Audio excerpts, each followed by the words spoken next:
Hope everybody's doing well. As y'all can tell, I'm coming at you from the Hayti Heritage Center, as I do sometimes if I'm doing these shows. And today is actually a quiet day here, even though I was across the street earlier and ran into a gentleman from Alabama and all along those lines. I think we're going to be doing one of those candlelight concerts, not this Thursday, but next Thursday. And of course, there will be the kids coming back to the summer camp on this weekend and a number of other things. But I did run across a gentleman, since right across from the Hayti is a Walgreens, and I noticed his Alabama shirt. I'm sure he might have noticed my Marquette shirt and all along those lines, but I knew that there were Alabama fans that were disappointed. So I was asking him about his reflections on that game, and he was saying that he wished that they had actually gone on defense first instead of going on offense first. I guess he was feeling that they might have had a better chance if that is what they had did in that particular case. But that is not what they chose to do, and instead it'll be Washington against definitely Michigan in that final game and all along those lines. So definitely that is the way that things went in that space. And he was also saying that the snap wasn't a great snap either. So there were a couple of plays that he wished it could have been done differently. And I'm sure there are some people that were not happy with certain play calls and maybe even certain refereeing calls, because I know there were a couple of basketball games that definitely had some controversial calls, and definitely some NFL games that had some controversial calls. I'm thinking about that one that involved, I believe it was Detroit and a number of other folks as well. So definitely it'll be interesting to see what happens in that world as we're getting ready to get into the height of the sports season. Because I know that I have been definitely following my alma mater, which is doing good, it's still in the top 10, if I'm remembering correctly, and all along those lines, that being Marquette under the leadership of Shaka Smart. And of course, there are a number of other folks that are paying attention to the football playoffs. My team has been way out of it. Both the team here in Carolina that couldn't buy a win this year. Now maybe Catherine Giovanni, who is one of the guests, if I and possibly we'll see if she's the only guest, if the other guest comes along as well. But I know she's based here in North Carolina. But yeah, our Panthers were having a hard time this year. I think they were able to get 2 wins. And my other team that I've been a long time fan of, the Minnesota Vikings, they are definitely right now they're on the outside looking in, and they need to win their last game and also have a whole lot of things fall correctly in order for them to slip into the playoffs. And it would literally be slipping into the playoffs, as they lost that game against Green Bay and lost it very handily. But I know a lot of people are also thinking about what the new year will bring them in terms of their health and wellness, and also in terms of their finances and all along those lines. And of course, it's a new year. And of course, there are people that will be concerned about their health journeys, because one of the typical New Year's resolutions is to do better on that health journey and to do better with exercise. And I guess that means I've got to stop ordering DoorDash, even though I'm thinking right now I might have to go out and get another DoorDash order later on today, and maybe even get out and do some exercising, which I have not been doing nearly enough of in life, just in general. But I've also been joking, even on this network, that I'm going to shoot for 200, and I'm about to hit the big 6'2" in July 1st of this year. So about the middle of this year, I'll be hitting the big 6'2" and all in that space. So like I said, I've jokingly said I'm going for 200, unless you go by some of the biblical characters or other characters that might have some other kind of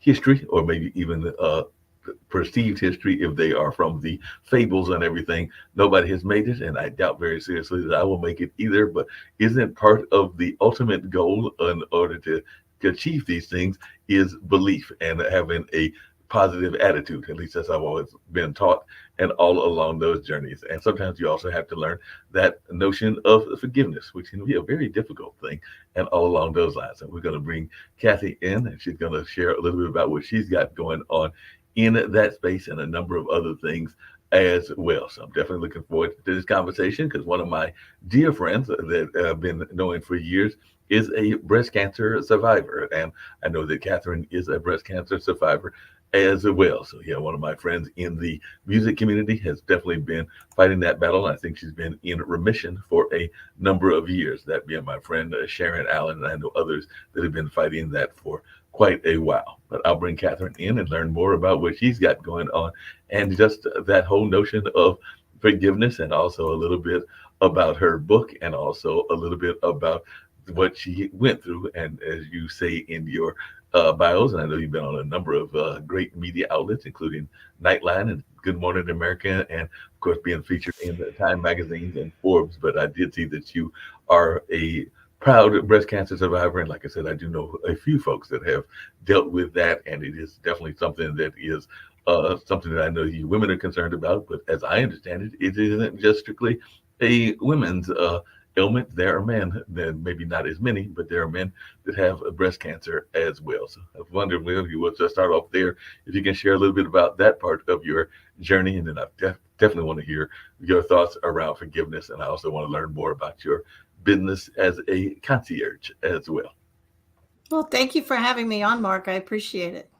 Yeah, no doubt about it. So, was it at what point did you find out that you were involved in this, and is it part of what you do in terms of even discovering your own power? Because I do know some people then they are facing adversity, whatever that adversity is. That is oftentimes when they find their true calling and their true gift and everything. Or did you always knew that you were going to be a person that knew your power at a young age? I had glimpses of it. I grew up and I had a dysfunctional childhood and that kind of stuff. And so it kind of teaches you to be strong, so to Right. speak. And then it taught me to be angry Hmm. because, in the eighth grade, my parents got divorced and I was being bullied in school and I tried to commit suicide. So when I had a friend who pulled me out, as hopefully everybody does, but it turned me into this little angry ball of garbage. And Hmm. I kind of stayed angry for a very, very long time. 3 years before my mother died, she got sober and we became really good friends. And then she died. And once she died, my brain snapped, and I thought, I can't continue my life angry. I'm sick all the time. My finances are horrible. I'm always whining and complaining. I'm getting every flu bug. So I decided to change my life and I started to forgive people. And it worked. I didn't really dive too heavily into it. It worked pretty well. I'm one of the founders of the independent concierge industry. So my intuition kind of guided me through, and I blazed trail, and then I got cancer. Wow. And one day, I am violently allergic to exercise. Hmm. When you see the word exercise in the dictionary, my name is usually not there. Okay. So it was very surprising when all of a sudden I had this gut feeling. We all get these gut feelings. I had this gut feeling that I needed to take up running, me, but I couldn't get it out of my head. So a friend of mine said, try the Couch to 5K running program. This was in 2011. Wow. So I did, started to run, didn't mind it, went from a size 14 down to an 8, and it was close to my birthday in May, and I knew something was wrong. The weight was coming off too fast. And sure enough, the day before my birthday, in 1990, I found a lump. Oh, wow. Went to the doctor, and it was very large, stage 3 triple positive breast cancer. And the surgeon said if I hadn't taken up running, I would be dead because it was in a very strange spot. So we can't, my advice is twofold when it comes to these kinds of things. First of all, don't that little bird on your shoulder ever, Mhm. because it has saved my life 3 times. Not that I'm counting particularly. And the other thing is we can't control what life throws at us. I can't control the fact that I got cancer, but I can Right. control how I get through it. And I was sick for 4 years with chemo and surgery and the whole thing. So they send you to chemo class. Wow. True story. Yep. Chemo class. I'm in this tiny little room, very similar to the one you're in now. Mhm. And this nurse Ratchet sits at the front of the room, and all she tells you is negative stuff. You're going to get all of these horrible side effects, and you're going to have all these horrible things happen to you. And my brain just snapped. And I went up to the front of the class. I looked her right in the eye and said, no, I'm not going to get all of that. She said, oh, honey, it was in Raleigh, North Mhm. Carolina. Oh, honey, you're going to get most of them. I said, no, I'm not. Fast forward a year. I was sick as a dog, lost my hair, the whole thing. but I didn't get all the side effects. I didn't get all the stuff that other people got. She came up to me and she said, "What are you eating?" I said, "Pardon?" She said, "What are you doing to stay as healthy as you are with all the horrible chemo you're getting?" I looked at her and I said, "You remember a year ago when I told you I wasn't going to get that sick?" Right. It's your perspective. It's how you get through it. So forgiveness plays a huge role in how I got through it as well. Oh, a couple of things that you were saying that struck me and everything. I know that we have a panelist on the network who is getting ready to do the prostate test, and I know a lot of people get concerned about the prostate test and they get apprehensions, just like I know a lot of people get apprehensions about the breast cancer exams and all along those lines. So what do you say to those folks that are apprehensive about going for testing? Because I do know that once you reach certain ages, they are asking you to get various tests. For man, it is prostate and colon and a number of other things as well. And I know for women, they do ask for the mammogram and a number of other things. But, as a society, we oftentimes are not the biggest fans because of that description you just gave of our doctors and our medical establishment, because we are often afraid that we're going to run into the Miss Ratchets or those folks that are a little bit on the don't have the best manners in terms of the way that they handle their patients and all along those lines. So what advice do you give to folks that are apprehensive about going in for whatever the test may be? Don't die until you're dead. Hmm. I know people who have survived stage 4 cancer. Right. I know people who survived all sorts of things. Mm-hmm. The one thing I can tell you is cancer, it's an interesting thing and it's a horrible way to live. Right. But when you survive it, it changes you.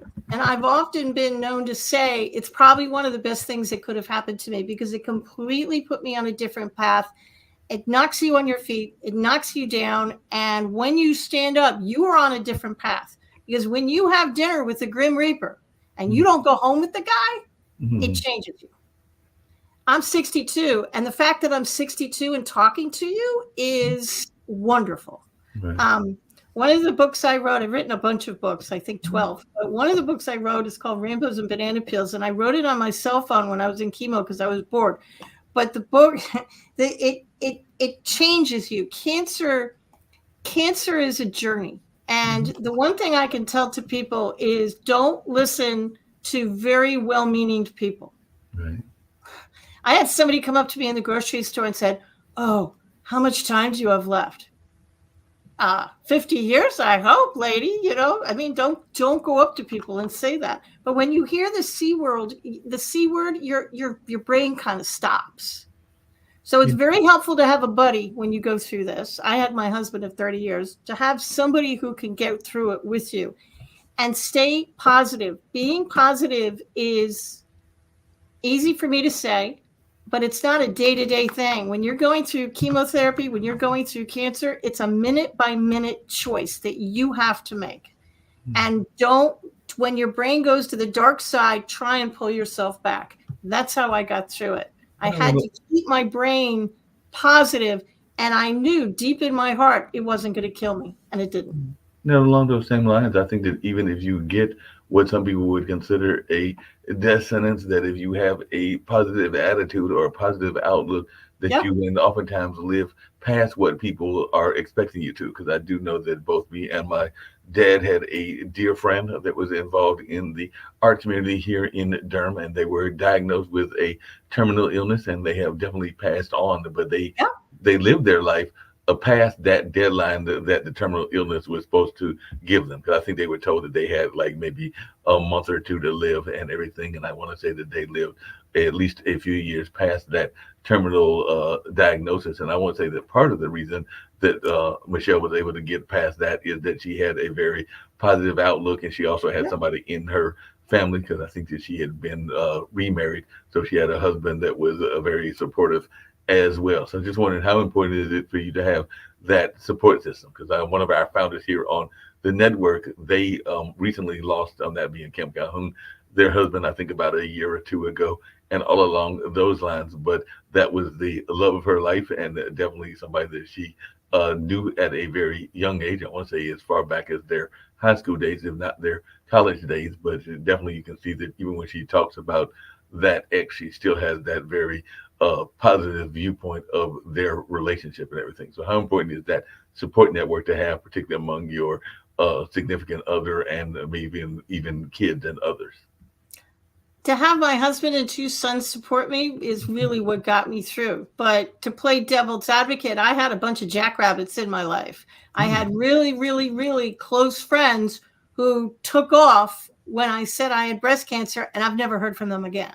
Wow. They're just gone. I had family, I had friends, I had a bunch of people scattered like jackrabbits. But I had my husband and my sons. My husband has come to every surgery, every doctor's appointment, and he still comes with me all the time. He came to absolutely everything for what am I, 12 years cancer free, something like that. So yeah, it's very important to have somebody that you can rely on, but don't get too upset when the jackrabbits leave, because not everybody can take a diagnosis like this, and they're leaving because I wondered if they thought I was contagious. I really did. But I think they look at you and say, well, she can get it, so can I. And they run because they can't handle it. So just let them go. They weren't meant to be in your life. Forgive them and let them go. Well, speaking of forgiveness, you had mentioned earlier some of your own past history and even family history and everything. And I know that sometimes I am a similar age, like I said, 61, be 62 in July and all along those lines. And I know that for whatever reasons, I have not had that significant other in terms of marriage, but I've had folks that I have dated, including for long periods of time and everything. But sometimes if relationships go south, then you sometimes have to do that whole forgiveness thing. And sometimes they are bringing baggage in from past relationships as well. I know that one of your books is that forgiveness journey and everything. So I was wondering, why did you write the book? And do you think that we as a society are good at forgiving? Because I think that that's one of the most difficult things to do, is forgive people that have wronged you in whatever way and everything. And we're not always the best at doing it and everything. And sometimes we let it internalize. And I know that that's not healthy either. But I just wanted your thoughts around the forgiveness journey and why you chose to write this book. We are all taught that we're supposed to forgive, but nobody teaches you how. Right. We're also taught that we should forgive everybody, including the unforgivable. On a forgiveness scale of 1 to 10, they would be a 10. And I'm probably the only one that's going to look you in the eye and say, you don't have to forgive the unforgivable. Sometimes it's not even appropriate. You don't have to forgive the unforgivable. You can forgive yourself and the energy around yourself, but you don't have to forgive the unforgivable. And when I forgive somebody, it doesn't mean I want a relationship with you, because I probably don't. It's not like Alcoholics Anonymous. I'm not going to reach out to you, because I'm not going to. I can do it in the privacy of my own home, all by myself. It doesn't mean they were right. It means that I want you out of my head. I want to stop thinking about you, and I want to do something else. So let's say this is anger. It's a really good visual. It's the only way I can explain it to people. And then I'll answer how I got into this. But this is anger. When you first get angry at somebody, I can hold it off to the side really easy. I'm still conducting my life. I can still see Mark. I can see other people coming in. Easy peasy. But I'm going to continue to hold it, and I'm going to continue to get angry, and I'm going to continue to put more anger inside this glass. So eventually my arm's going to start to hurt, and it's going to slowly come in front of me. I can still kind of see over the glass, but I'm still holding it, and I'm still getting angry because I'm not forgiving anybody. So now my arm hurts. So now I'm using both hands. So now my hands are kind of tied. So now I can't do anything. I literally can't conduct my life. And if I keep holding on to it, now I'm not going to see the significant other. I'm not going to see my dream job. I'm not going to see anything. So forgiveness literally gets people out of your head so you can put down that glass and you can conduct your life. When you forgive people, it'll increase your finances. It will increase your health. It has a bunch of benefits. But do me a favor. Start with the easy ones first. Get a list of 10 people, a list of, people you need to forgive. Start with the people you label number one. The grocery cart rage, that person who cut you off in the grocery store and you got really mad. Start with them. Or the person in high school who stained your sweater, something like that. Easy ones. and save those number 10s for last. Now, what are some of the unforgivables? Because I know that sometimes one of the things that happens in the forgiveness journey is, I guess, the hardest person to forgive is yourself and everything. Because I know that there have been relationships that I've been in, and in hindsight, they were probably toxic relationships, and I probably should have forgiven myself in the first place for just getting involved in them. They might have been people that were bipolar or had other things going on in their Sure. life. And so, what do you consider in some of the things that are unforgivable and all along those lines? I'm imagining that there are certain deadly sins, if you go the religious route, that are probably unforgivable. But I was just wondering, There what are is. we thinking in the relationship standpoint that are unforgivable? It's a personal thing. What I think is unforgivable, somebody else might think is forgivable, but I'm thinking if you're raped or you were hurt or you were beaten, surely they are number 10s. Mhm. If you had a rough childhood, most people I talk to who had a rough childhood, forgiving their parents, they're a 10. Mhm. 100% they're a 10. Maybe you were bullied in school. Maybe they're a 10. Maybe you just left a relationship and for whatever reason, they did something that really set you off and you've labeled them a 10. That's fine. Forgiveness is an onion. And some of those 10s, you might have to do some mental gymnastics. You might be able to get them down to an 8 and then maybe eventually down to a forgivable level. And some of them you won't be able to.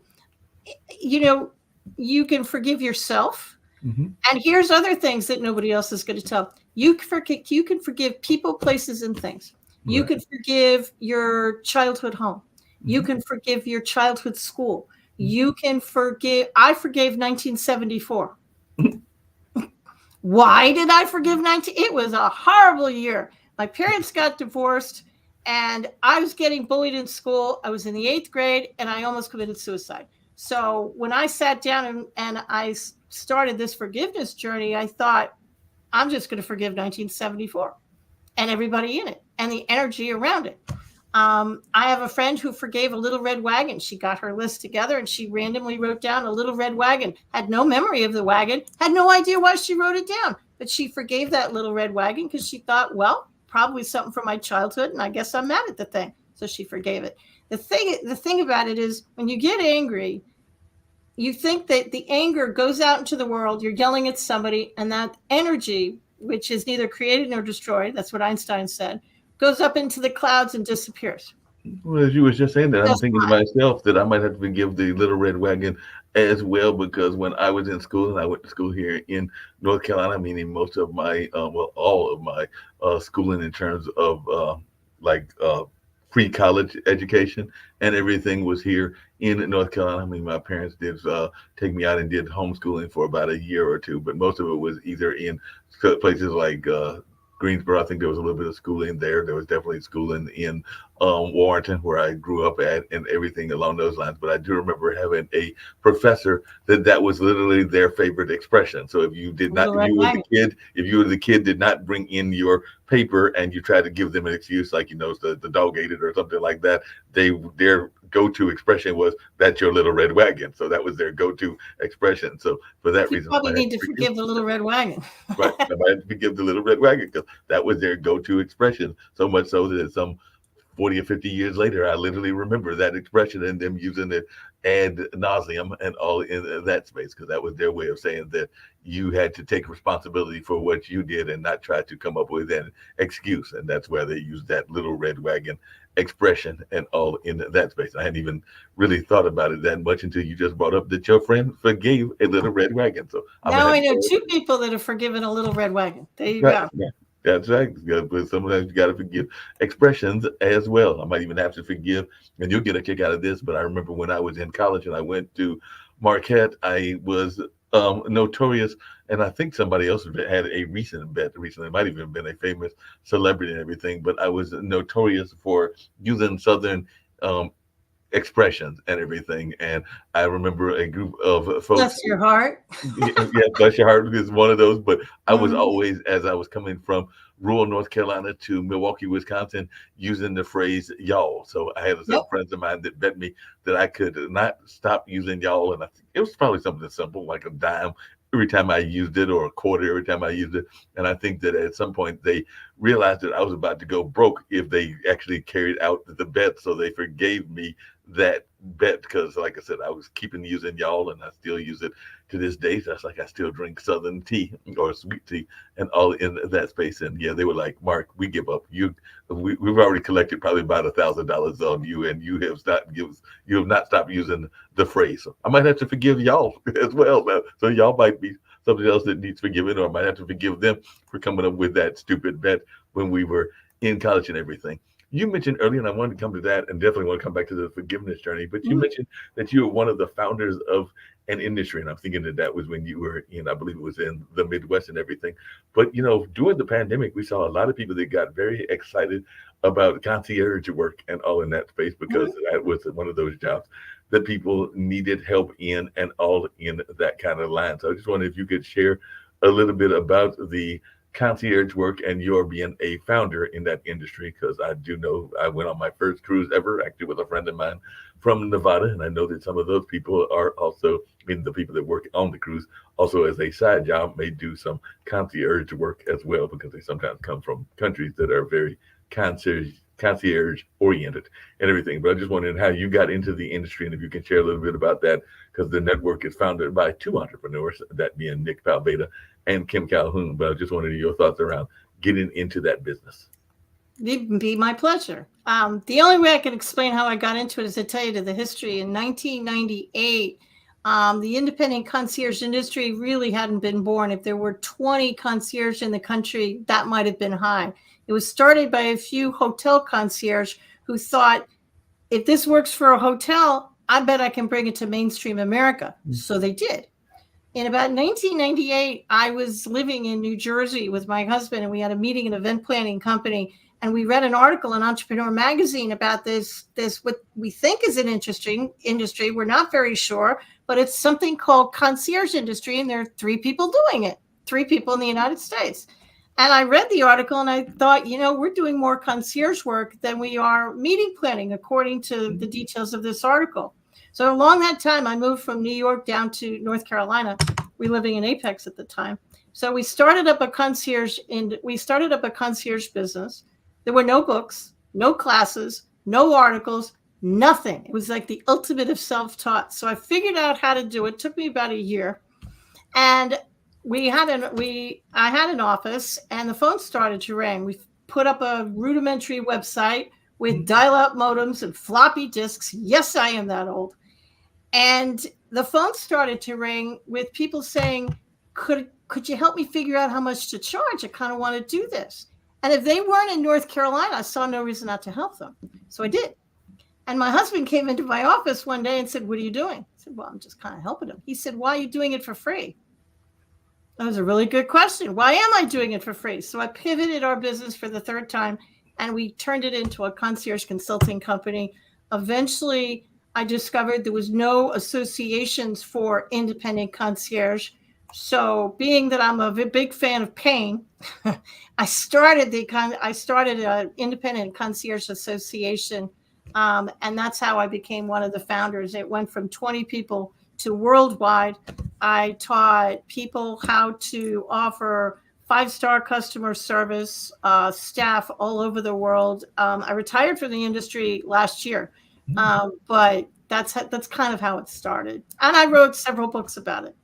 Now, speaking of that, and speaking of some of the various books that you wrote and all along those lines, you just brought up something that has come up on this show several times, and I'd love to hear your thoughts around this, which is that oftentimes if you are doing any kind of work as a consultant, there are a number of folks that like you to do the work and to give them the service for free. As a matter of fact, I just had a call not that long ago from a friend of mine. He calls it the brain drain, and he used to be an administrator at the Carolina Theater here in Durham, and he was actually one of the people that handled the rentals and all along those lines before he actually had a health emergency of his own. He actually has suffered, I think, multiple strokes and is a multiple stroke survivor and is doing quite well, Ray Pascal, and all along those lines. But I was just wondering your thoughts around this notion of, even during the pandemic, we saw a lot of people that would be asked for their expertise and not always given the pay for their expertise. And I'm sure you even see that as a speaker and a trainer, where folks are wanting the advice and don't necessarily want to give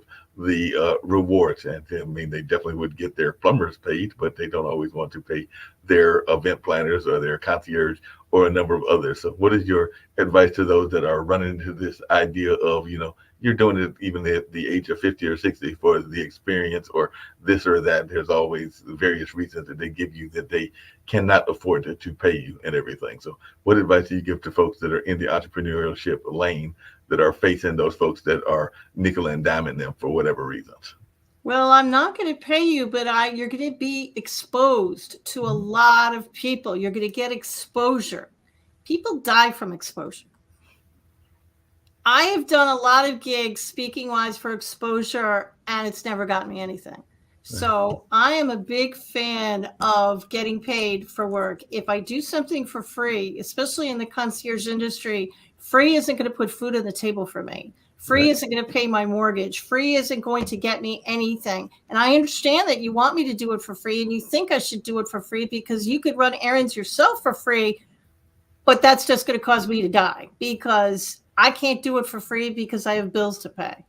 So when people say, oh, Catherine, you'll get a lot of exposure, I appreciate that, but I need you to pay expenses and a stipend because that's not going to pay my bills. So I'm actually not a fan of doing things for free. When you're first starting out, you want the business, you want to do things, you want the exposure.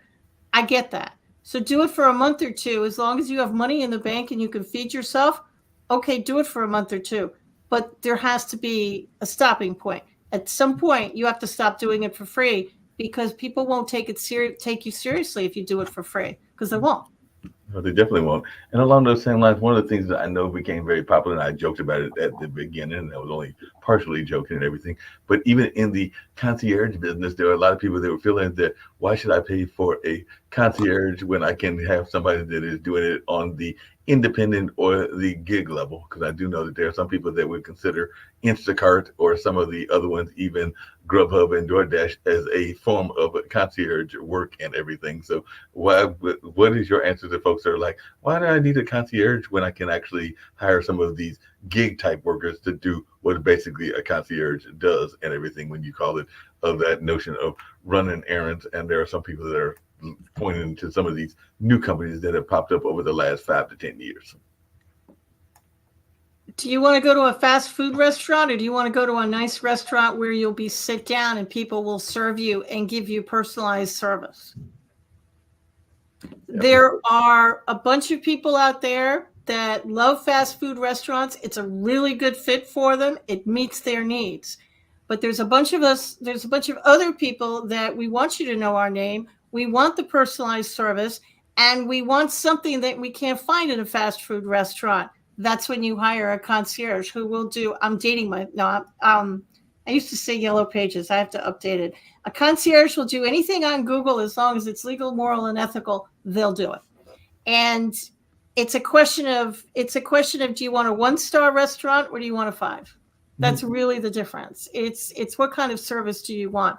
And a concierge, they're going to vet their people. Mm-hmm. No disrespect to the fast food concierge out there, but a real concierge is going to vet their people. So you're not just getting anything. They're gonna look these people up and make sure that they're as honest as the day is long. Because trust is the hallmark of that industry.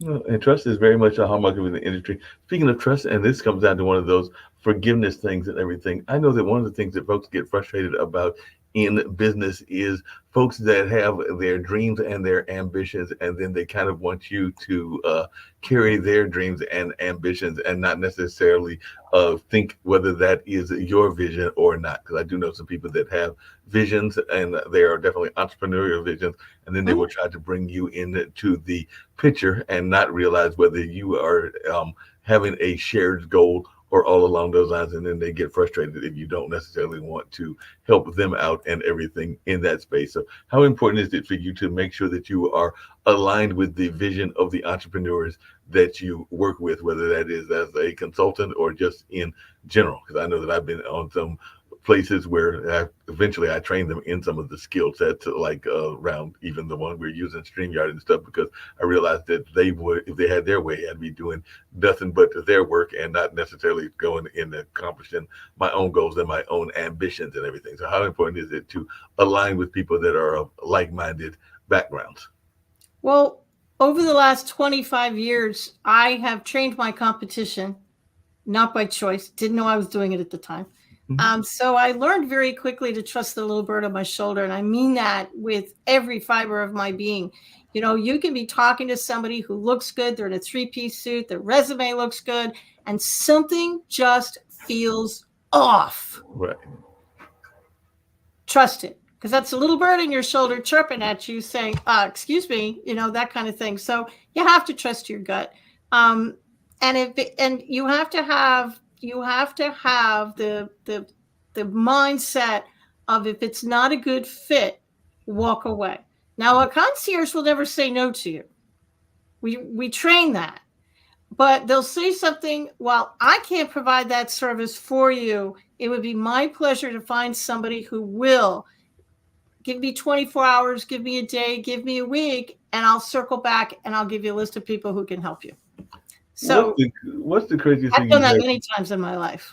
I got that. What's the craziest thing that you've had somebody request? Because I used to be, and riders are very much a part of the contracts if you're involved in the entertainment world, and I've been involved in that for a number of years. Definitely have worked with the Bull Durham Blues Festival, which is on hiatus and maybe even permanent hiatus, and all along those lines I've definitely worked with Centerfest and a number of other festivals, including the Eno and others here in this area, and even a few outside of the North Carolina area, and all in that space. Not a lot, but a few that I've at least had some dealings with, and all in that space. But I do know that sometimes people can ask for some unusual requests. I want to say that there was one of the times that I can remember was there was a popular R&B group that wanted to know where the closest dance club is, and I'm not talking about regular dancing, I'm talking about like adult dancing and all along those lines. And one of my friends actually chose to take them there, even though if I had my way, they would not have made it to that particular location, because I thought that could create some jeopardy to their career and just into life in general and everything. But unfortunately, I had a friend that was less scrupulous than that in my mind and everything. And then I also had somebody that, I think that was with the Blues Festival, wanted a particular cigar brand that I don't think we have that much of here in the area, and it was difficult to find it, but we did find somebody that found that brand and everything. So I was just wondering, what are some of the more unusual requests that you have seen as a concierge? In my website, in my blog, is a blog entry that's the 18 craziest concierge stories I've ever been across. And it's also in one of my books, The Concierge Manual. But once upon a time, long time ago, there was a concierge who was asked to do a party in Egypt, and they needed to find a dozen albino peacocks. Who knew that such a thing exists? But apparently they do. And so they had to find an albino peacock. They found an albino peacock farm somewhere in Europe, had to fly the peacocks from the farm to the party that was in one of the pyramids of Egypt, because of course it was. And they had to get them there alive, and then they had to get them back. So that's a crazy story. That's definitely a crazy story. And just to think, albino peacock.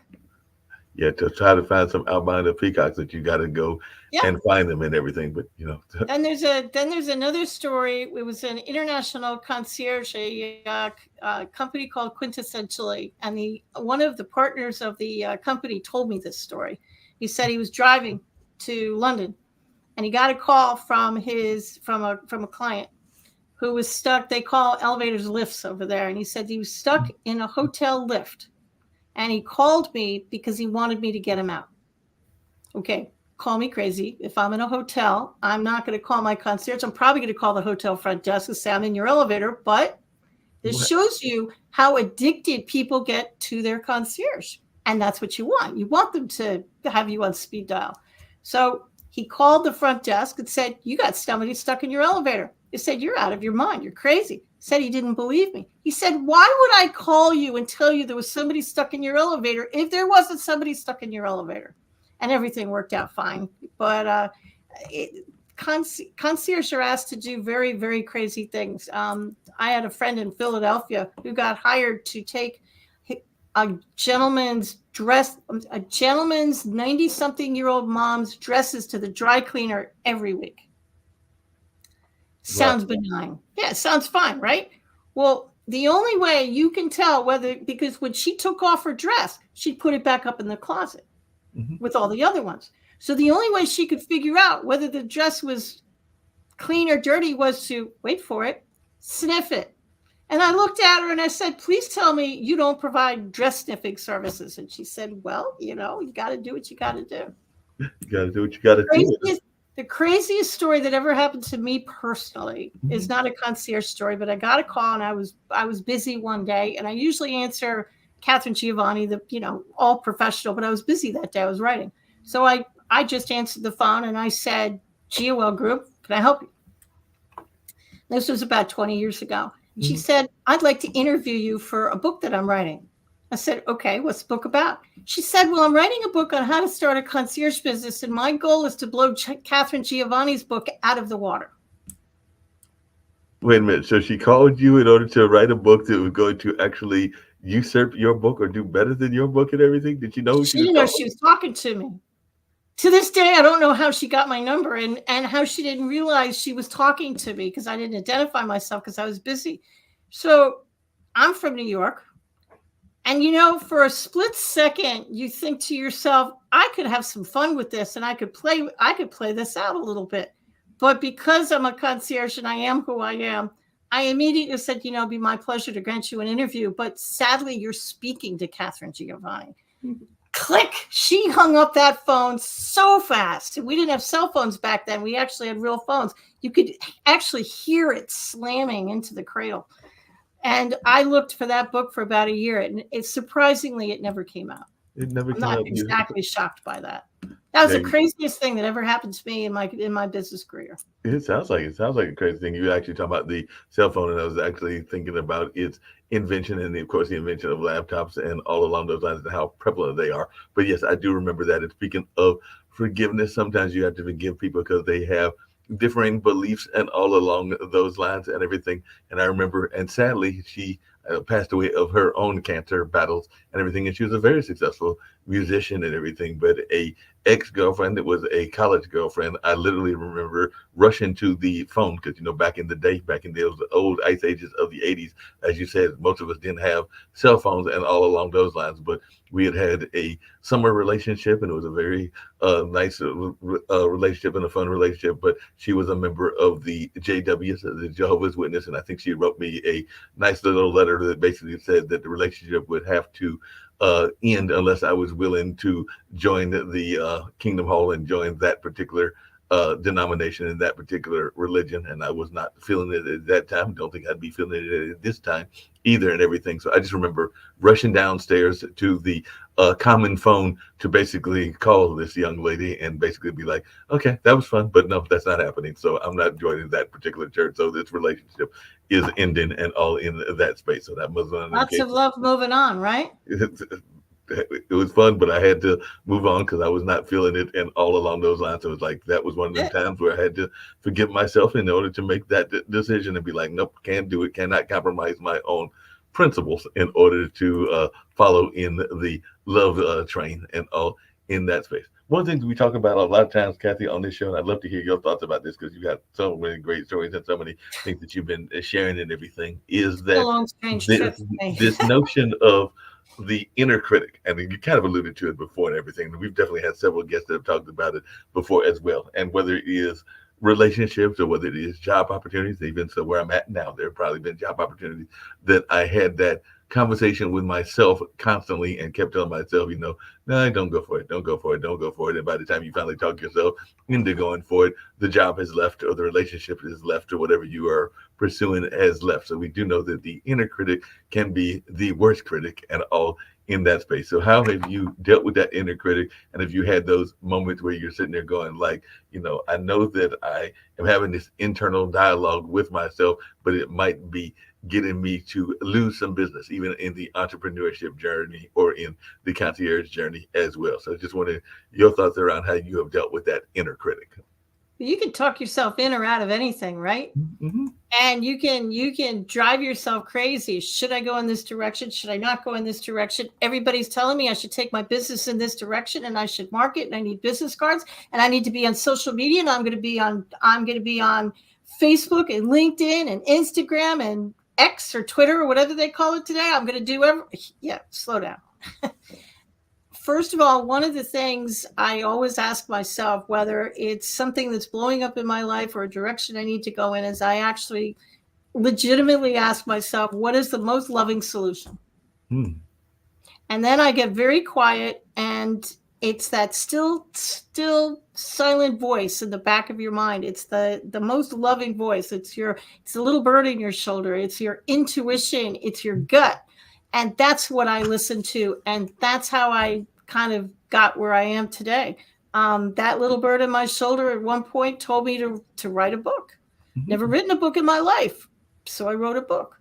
It told me, you should start a concierge business. I should start a what? Didn't even know what it was at those point. So it's a question of listening to your intuition. And just because somebody else says, I got a business for you, I've made a bunch of money, and I only work between 10 and 2, and you can be a millionaire by Tuesday at 5. Okay. Maybe it worked for them. It might not work for you. Just because it works for somebody else, your friend, your father, your parents, whoever, doesn't necessarily mean that's your yellow brick road. So, if you're stuck, and I mean really stuck, I tell everybody to get quiet, turn off your technology. These things do have an off button. Tell your family you need to be quiet for a half hour. Tell them, go lock yourself into a closet. I used to go into the garage when my kids were young. My sons are grown and out, but when they were young, I used to go into the garage and lock the door, get a pad of paper and a pen, and then just sit quietly and say, what direction should I go in? And then whatever words form in your mind, write them down. Write them down blind.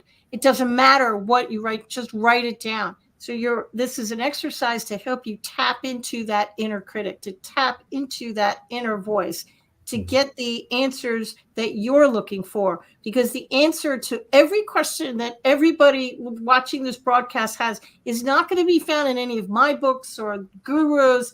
It's actually all the answers you need are right inside of you. They're already there. It's just a matter of tapping into them. That makes a lot of sense. One of the other things that I know a lot of times people talk about, even in that entrepreneurship journey, because I've got a number of friends that have been involved in various MLMs and all along those lines. And I have been approached by a number of them, and they're always not realizing that, there's only so many masters or so many jobs that we can have and everything. And definitely I know with the gig economy, many people are working 2 or 3 jobs, even if they are like yourself in a loving marriage and everything. Oftentimes both spouses are working 2 or 3 jobs. But I do know that it does seem like with time management that there has to be a limit, because what I have found myself telling some folks is that, no, I might be willing to buy the card if there, or the perk if there is a perk, but I can't necessarily dedicate myself toward the business because I'm already involved in about 3 or 4, and that's stretching the limit. That's the thing, right? Everything.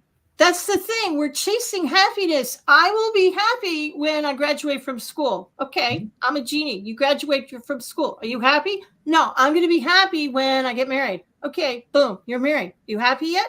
We keep bumping the happiness. When are you going to be happy? When you're 95 and your teeth are in a cup by your bed?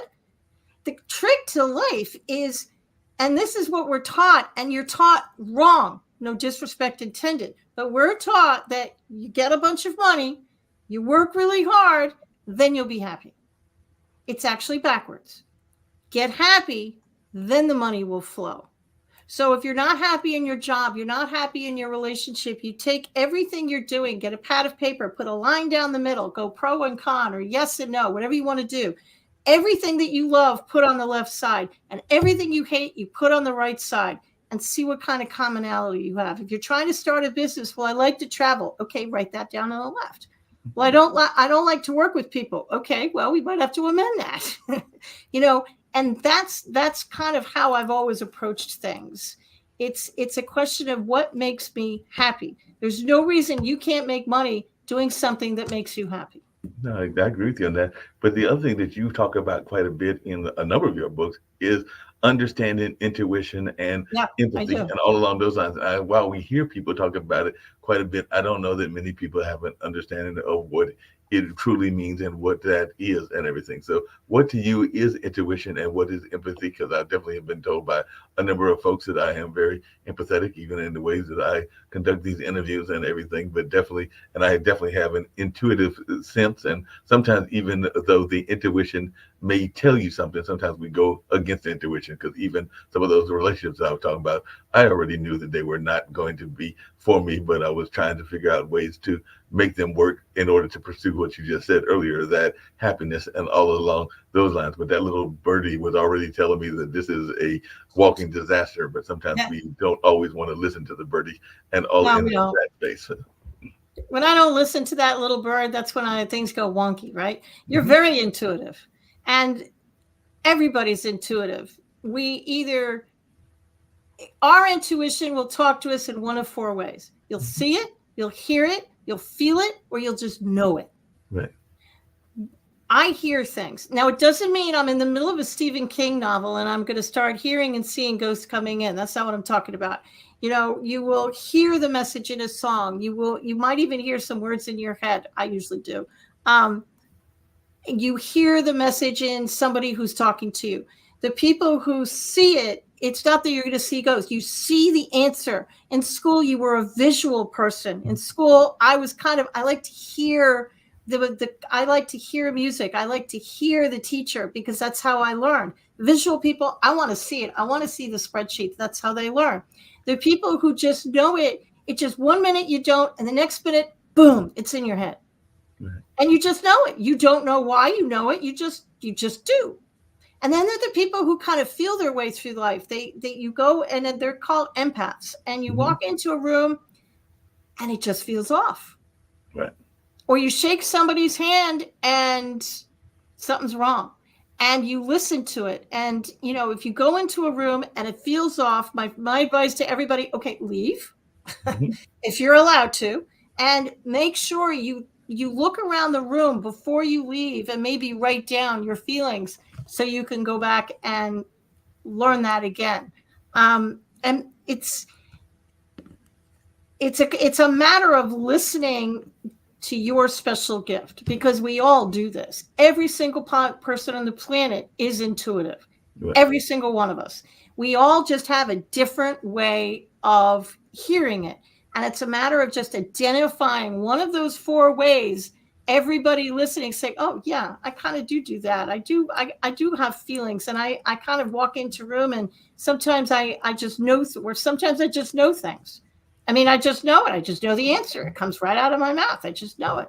Or sometimes you'll just think, I heard it. I hear voices in my head.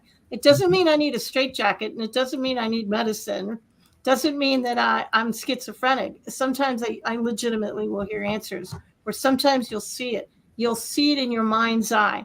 Can you see your childhood bedroom in your mind right now? I sat there and dug long enough, because I do remember there was a big teddy bear that I had. Yeah. I want to say Can you see the color of the teddy bear? Can you see the room? I can see some of that, because I remember one of the teddy bears was like a brown, I want to say it was like a dog-like figure, and it had big fluffy ears and all in that space. I do remember that was there. And I want to say that there was one of the rooms in the childhood had a bunk bed, and part of the reason of knowing that is because it was literally, remember, and it's a sad memory, but falling out of that bunk bed and literally landing on the floor, thumping myself on the floor, dusting myself off, realizing that I was all right, looked up at the bunk bed, and it was like, no, I'm not going back up there. So I ended up sleeping on that particular day, I think, on the floor, because I was not going to climb back up to possibly roll back over and hit that floor one more time. That's clairvoyance. That means you're clairvoyant. That means you see the answer. You could see the answer in your mind's eye. You see it. You see it on the page. You see things that you read. But sometimes you can just see the images, and you can see the answer in your head. That's clairvoyance. When you hear things, that's clairaudient. It means you hear the answer. I might hear it in music. I might actually hear angels and stuff giving me guidance. And the empaths and the feeling, these are all what they used to call clairs. And everybody on the planet has one or more of them that they're good at. It's just a matter of waking up to the fact that you are special, and everybody is intuitive, and everybody can learn this.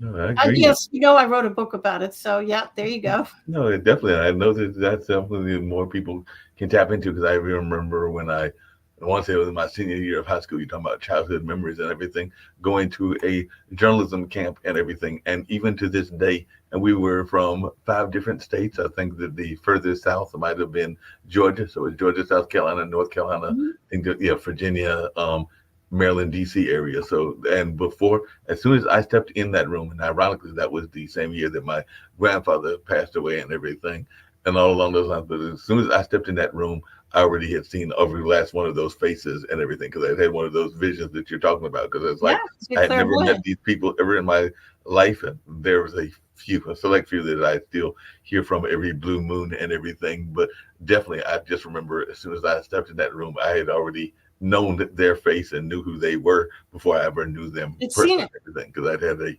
vision of them prior to that particular event. It's nothing to be scared of. A lot of people have these visions.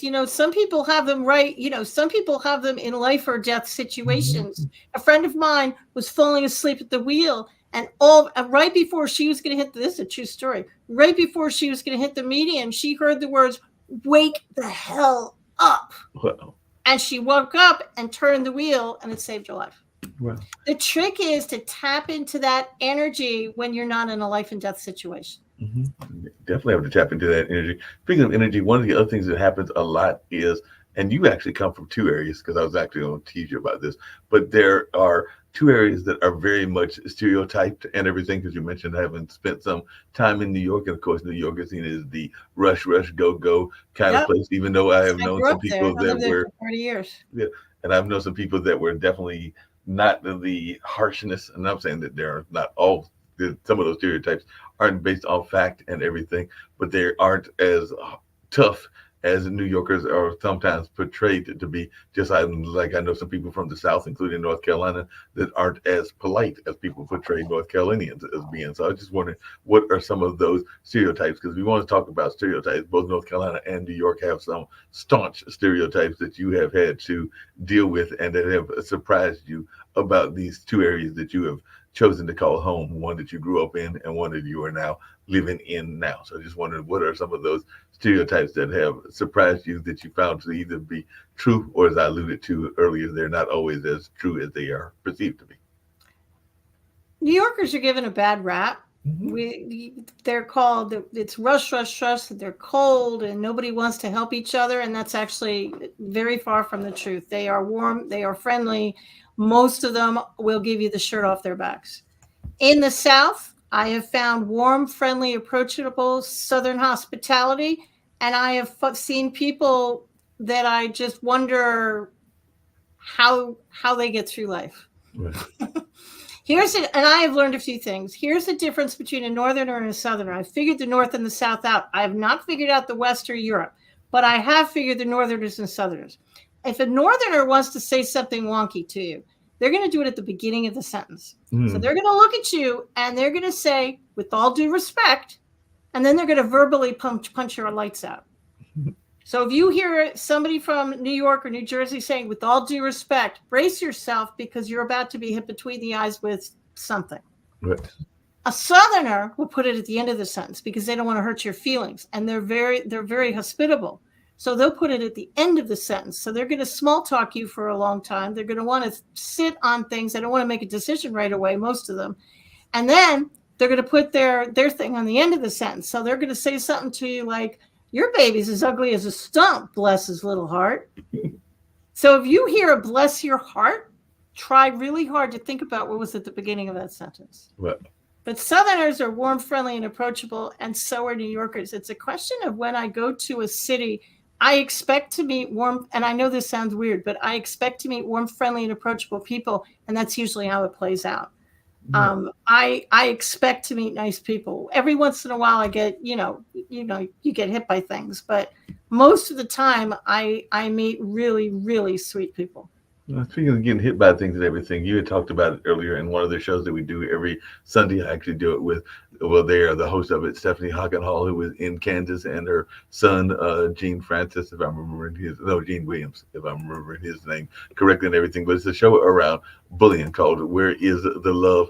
And all along those lines. Yeah. But definitely that being said and everything, one of the things that I know that you talk about in some of your talks is this notion of forgiveness and whether you have to forgive the person face to face. And I do know that in their case, they have been bullied in relationships, they've been bullied in workplaces, they've been bullied in a number of varying environments. They were even talking about how bullying can happen in the church, and I do know that that is That's for true. real as well. But I was just wondering, is that something that folks should try to forgive people if they're going to forgive them face to face? And do you have to tell folks why you are forgiving them and all along those lines, or can you just do it in the quiet of your own home and let them not even know whether you've forgiven them or not? Or is it better to do it in a public landscape?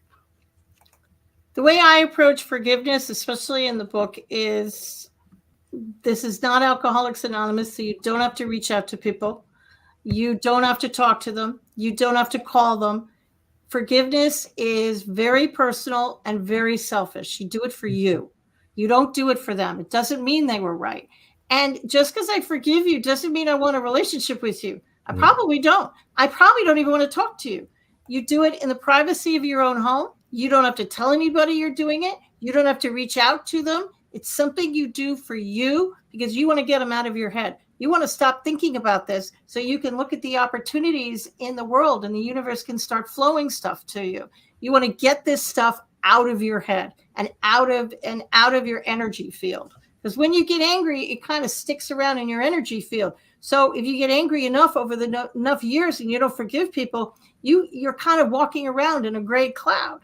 So forgiving people, as if you believe Einstein, it's going to change that energy from dark to light. Energy is neither created nor destroyed. It just turns into something else, and that's what you're doing with forgiveness. But it's personal. You don't have to tell a soul you're doing it. You can do it in the privacy of your own house. Nobody has to know. That sounds And great. you don't have to forgive the unforgivable because some things you just can't get there, and Yeah. that's fine. Yeah, that definitely. There's some things that you can't forgive, and then That's whatever it fine. is, you're unforgivable on your unforgivable list, and all along those lines. I've talked to a couple people both on the network and even outside the network in like just face to face conversations as well that have talked about how they feel that despite the divisiveness that is going on in the country and what's going on in our political landscape and in our world landscape, that they actually feel, and these are even a number of people that consider themselves to be empaths or to be involved in what some people call light work, that we are actually heading toward a better time of the year and that there's about to be a shift and there's going to be a positive shift. And I was just wondering if that's something that you believe as well. And if so, do you think that 2024 will see that? And if so, when, how will it happen? Because I've heard a number of people that have said that all of this turbulence that we've had for the last several years, including the pandemic and including those various wars and a number of other things, is the prelude before a positive shift that is they feel is in the future of the not just the United States but the world in general. But I just wonder your take on that and whether you think that we are heading toward a positive shift. I agree. The thing about life is you can't forgive something and clear it if you don't know it's there. Mm-hmm. So it's almost like the earth is bringing up all the horrible things. They've been there all along. We just didn't see it. But now we're Right. seeing it. It's all coming up. And now that we can see it, you can fix it. Mm-hmm. That And makes it looks like our world is getting worse. But what's really happening is it's actually a rebirth. And we're seeing all the horrible, yucky stuff come up. And hopefully, our society all across the globe is going to have more loving, more compassionate way of looking, a more forgiveness, a more forgiving energy. And I agree with them. I think we're moving towards a completely different world that's going to be a lot better than this one. But we're not going to move to it until we get rid of all the horrible stuff. And you can't get rid of it if you don't know it's there. Yeah, that makes a lot of sense. You had mentioned earlier having that loving husband of yours and definitely having the two kids and all along those lines. And I had alluded to it earlier, having a multitude of jobs in my own life and everything. But how do you deal with that work-life balance? Because that is something that I find a lot of entrepreneurs struggle with, and all along those lines. I'm just wondering, how do you deal with that work-life balance? Because I know earlier you had mentioned something that I know a lot of folks have a difficult time with, which is turning off of the devices. And so when I say devices, I'm not just talking about the computer, but sometimes you also got to turn off the TV. And like my nephews, if you got one of those Oculus sets, you sometimes might have to turn that off as well. But how do you deal with that work-life balance and all in that space? We figured that out years ago, actually. We both wanted to stay home with the kids, and I like to work. So we pulled our operation and our company into our house. So I've been working out of my home since 1995. And back in those days, nobody worked out of their home. You jumped through hoops of fire to prevent people from heat knowing you worked out of your home. You'd say things like, "Oh, I'm going to be in your area anyways. Why don't I drop by your office?" I wasn't going to be in their area. I just didn't want them to come to my house. So now everybody works from home, but working from home allowed me to, I have my own company. So it allowed me to have my own hours and be there for soccer and football and baseball and all those things. And because I was training concierge, I know concierge all over the globe. So I could get the assistance that I needed when I needed it. Yeah, that makes a lot of sense. You're talking about that. And I was also going to bring up something you brought up earlier as well, which is this notion of running, and how if there was an exercise or a picture of the anti-runner, it probably would have been you and everything. And ironically, my brother was one of those as well. I don't know that he was all that active in exercise and all in that space, but he did try to do some of those mud races, or whatever they call them. But Yeah. there's those endurance races. And My brother-in-law did that. yeah, Yeah. I think that after he failed two or three times, that was society or the Mother Nature telling him that he didn't need to try anymore. So he gave up on those, because I think the first one he did, he literally once he broke his leg or broke a femur or something like that, almost as soon as the race started. They're And really hard, those races. I they're, won't do one of those. My brother-in-law used to do stuff like that, and they're hard. yeah, they're very hard. And like I said, I think Mother Nature was telling him not to run in those, because I think it was the second or maybe it was the third one. And I don't think he's attempted it since. He's got some other hobbies like riding those Polaris slingshots, and Yeah. definitely using those to do other things that are very much his way of relieving and exercising kind of like whatever tensions are and everything. So what are some of the things that you do? Because I know that I sometimes will do puzzle games and everything in order to alleviate whatever stress may be going on in life. But what is your go-to activity to alleviate stress, whether it is stress from work or stress from family or just stress in general? Because I know that I have used to play Word with Friends, and now I'm doing one of those puzzles that has to do with shapes and trying to get the keys that then solve one of those kind of like detective mysteries, or kind of like a logic puzzle. As a matter of fact, I think that's the name of the game, is Logic Puzzle or something like that. But yeah, I've been finding those. But what is your go-to way of relieving stress? Music and walking. I'm a big fan of music. In fact, the only way I can write is if I'm listening to very loud music. Used to drive my parents crazy, but it's the only way I can actually focus. And I'm a big fan of walking. So if I'm really stressed out, I usually peace out and I'll go take a walk just to clear my head. And I do have on my phone, we all have games and puzzles and stuff that we use, we all do that. But I'm a big fan of walking, and I'm a big fan of music. It's just the music, it kind of clears my head.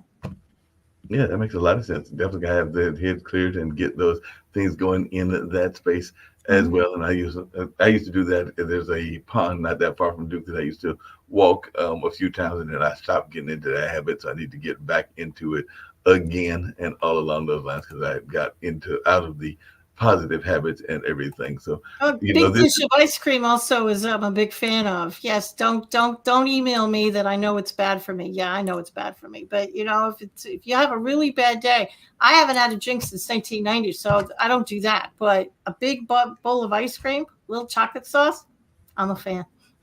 It sounds like you're a good fan of that and everything. I mentioned earlier, it's the beginning of the new year, and I've not always one to do New Year's resolutions, because I sometimes think that we set ourselves up for failure by setting them up as resolutions and everything. But I was just wondering, what is some of the New Year's goals? Because I think New Year's goals is different than a resolution. Because I think that if you set a resolution, you're already creating this expectation that might be beyond reasonableness and all in that space. But whereas if you set it as a more manageable kind of like thing, like I want to do it by year's end or within the year, then it might be easier than saying that, I'm going to lose 5 pounds in the next week, or I'm going to lose 10 pounds. Or I'm going to find the love of my life within 2 weeks and everything. Those sometimes seem like they might be unrealistic expectations. Whereas if you set them as goals that you're hoping to accomplish within a longer time frame, it just seems more reasonable to me and everything. But I just wondered, is that a similar philosophy that you have, and if you have any set for 2024?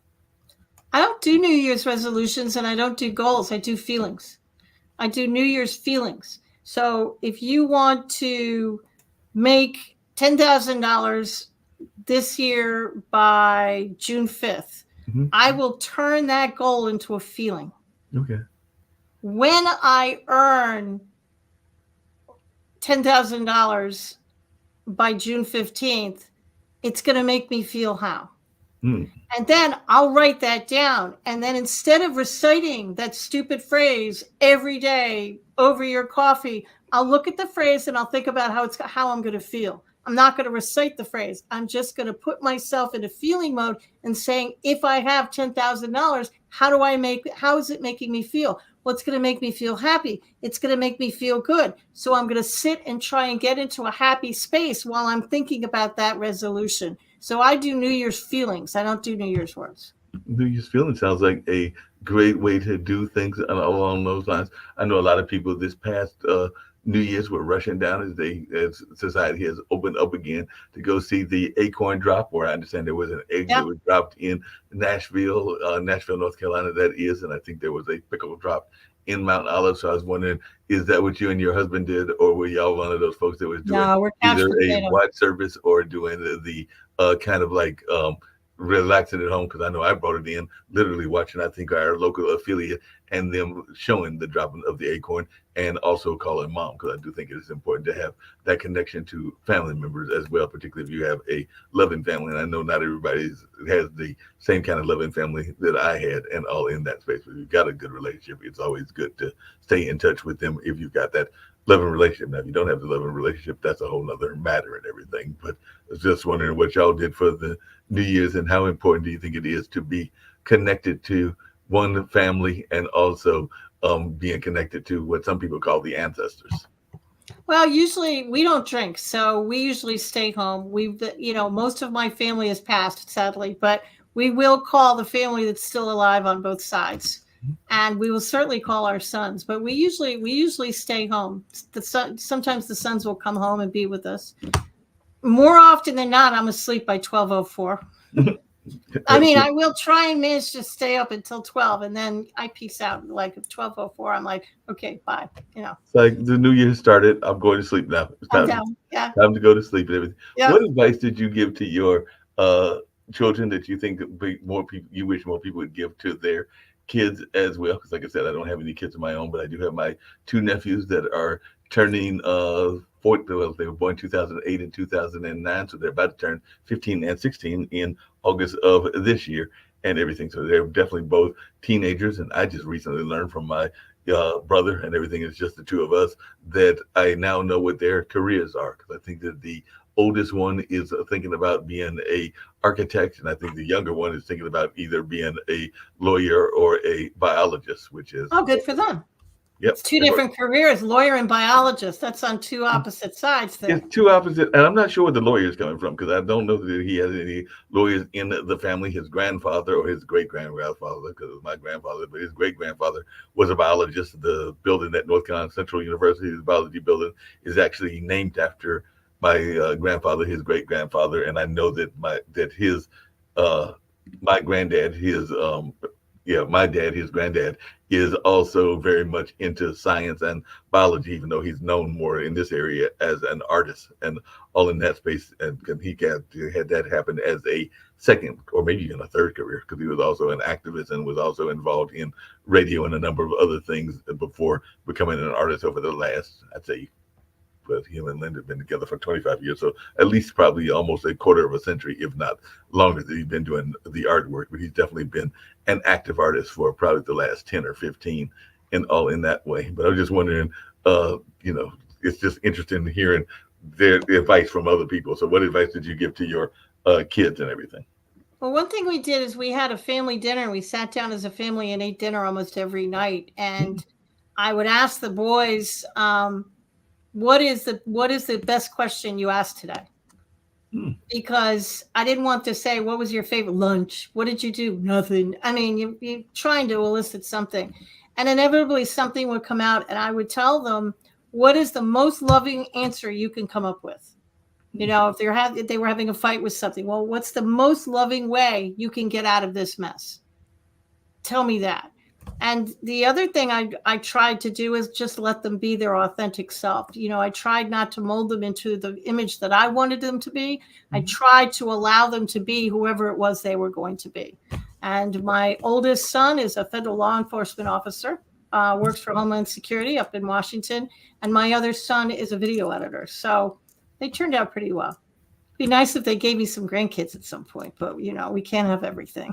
Well, like, and that could happen late because my brother actually gave my parents their only grandkids when they when he was in his late 30s, early 40s, because he is now in his mid 50s or about to be. I joke with him that this is the year that he will turn the speed limit. So he'll turn 55 in October and all along those lines. Good for him. So it was literally 39, and it was with his then wife, and now he's got a new fiance because that relationship, for whatever reason, did not work out and everything. But they are co-parenting and doing a good job of co-parenting. But definitely at 39 is when Malik gave them their kids and everything. So that would have mean that mom would have been around our age. She would have been in her 60s at the time that she got her first grandkid and everything along those lines. Because, like I said, I don't have any, and Malik was waiting as well. So, and Dad was probably in his mid 60s at that time and everything. So he was almost pushing, probably near, he's probably pushing near 65 at the time that he had his first grandchild. And I know some people that are in their 40s and 30s that even have grandkids because they had them very young and everything. So definitely it'll be interesting. But my mother used to reverse her age. So, you know, I'm 62. So she'd say, well, I'm, 26. Yeah. I always thought that was pretty funny. No, well, my mom actually turned 88. She couldn't reverse it anymore. So there's that. My mom had something that was similar. My mom used to joke when she was, I want to say when she was in her 50s, and maybe when she was in her 60s, but I'm pretty sure when she was in her 50s that she was going to start counting backwards. So if that was the case, by now she would be in her 20s because she just recently turned 80. Well, last year she turned 81 and everything. So if she was going by that, 50 to 81 would be 31. So 50 minus 31, she'd be 19 now. So yeah, she's definitely. Here's some advice for anybody who's turning 30, 40, 50, 60, and you're all freaked out about it. What I used to do is 30 killed me, and then nothing ever bothered me because I figured it out. When I turned 39, I used to tell people, well, I'm going to be 40 next year. So technically I was telling people I was going to be 40 for 2 years in a row. So by the time I actually got to 40, I was used to saying it. And I've been doing that ever since. Hey, that sounds when I turned 60, I'd say, well, I'll be 60 next year. So by the time I got there, it still kind of stuck on me, but I was more used to it than I would have been. So since this year will be 62, you're saying that I should tell everybody that I'll be turning 65 next year, so that by the time 65 actually gets here, then it will be less painful and everything. I only do that for decades, but you could do it for 65. Sure, you could. Absolutely. Because you do it for 2 years in a row, then it's not as painful. Okay, it'll sting still. I'm not going to lie, but it won't be full-fledged pain. It won't be full-fledged pain. Did you ever regret not having a girl? Because I do know that there's some people that had all girls or all boys, and that they wish they had the opposite gender. And I know others that were like, no, I didn't want somebody that was the same gender as myself and everything. So I'm just wondering. I'm grateful for what I got, to be honest. And I will get my girl eventually. Somebody else has raised her. They've put her through school. They did a brilliant job. They're going to wrap her in white and give her to me. So I'm a patient woman, and I will get her eventually. I just have to be patient. You just have to be patient and wait for them to find that half, and you will get it in the sense of the daughter-in-law is what you're talking about. Yep. Some family's doing a bang-up job with her, and then they're going to give her to me. And that'll be And that. then that sounds like plans. I know a friend of mine that just recently happened, and she is not in, unlike you, she is not in a rush for them to give her a grandkid. But one of my dear friends from one of my jobs, not this particular job, but another job that is a testing company that I work for, meaning literary testing, measurement, ink, and everything. But yeah, I think it's her oldest son, because she's got two sons as well. And I think it was last year, the that son and his lady love got married, so she now has a daughter in that sense. But as I said, she's one of those folks that isn't rushing necessarily to get any grandkids. But I've got others that are the opposite. I've got a dear friend that is became a grandmother at a very early age. I want to say she was a grandmother in her early 40s and everything, and definitely she's now hitting the 50 milestone, and she's got multiple grandkids, and sometimes I think those grandkids are more of her precious love than even the kids were. She's had four kids and all in that space. And she was also in the service industry as well, because I want to say she has been trained as an esthetician, a car saleswoman, as well as a number of other fields as well. But yeah, she loves the dearly, I think, all of those grandkids. Because every time I'm looking on her Instagram or Facebook, it does seem like there's constant pictures of those young people and her being very much attached to them in one form or fashion. Now, she's not always the biggest fan of the kids, but that's a whole other story. That might be that forgiveness journey that you were talking about. So she definitely hasn't had to have anything to do the young people have done to be forgiven. But yeah, she's not always the biggest fan of the kids that were brought into the world by her and her then significant other. But yeah, we can't always pick the family that we are born with and all along those lines. So I guess that's one of those Sure. forgiveness journeys, is that Yeah. sometimes we what's that old saying, you can't pick the family that you are born into, and you can't Yeah. always pick the family that is provided to you and everything, because sometimes they can aggravate us and all along those lines. And I know that even in my own life, sometimes if financial consequences come in, I am one to go to my parents, and particularly mom, just because I know that mom will probably say yes and all along those lines if you need some financial help. Not that I won't go to dad, but I just know mom is probably the go-to first answer, because she's probably going to be quicker to say yes and everything. So I'm sure that you even get that from your kids, even though they are doing quite well. You mentioned one is that Homeland Security, and the other is a videographer. But I'm sure that there might be times that there are things that happen that they need some parental advice, or maybe even some parental guidance, or even some parental Once in a while. finances and everything. Once in a while. You know, we can't control what happens to us in life, but we can control how we get through it. We can control our perspective. And as adults, you're not who you were as a kid. And I Right. think that's what trips everybody up, because they still think of themselves as that kid who messed up all the time. And everybody said I wasn't going to amount to anything and all these horrible things. But that's not who you are anymore. And if somebody is looking at you through those rose colored glasses because they're family members and they see you as that 16-year-old who used to mess up, and you're not that person anymore, that's their problem, not yours. Yeah. Um, how people see you is their problem. How you see you, that you can control. So just knowing you are not that person anymore. And every day we wake up, it's our opportunity to reinvent ourselves. We don't have to wait for January 1st. Every day is a new opportunity to say, that's it. I've had it. I'm going to change. No, but No along those same fanfare, lines, no book, no, trumpets, just a quiet little, I'm done. yep.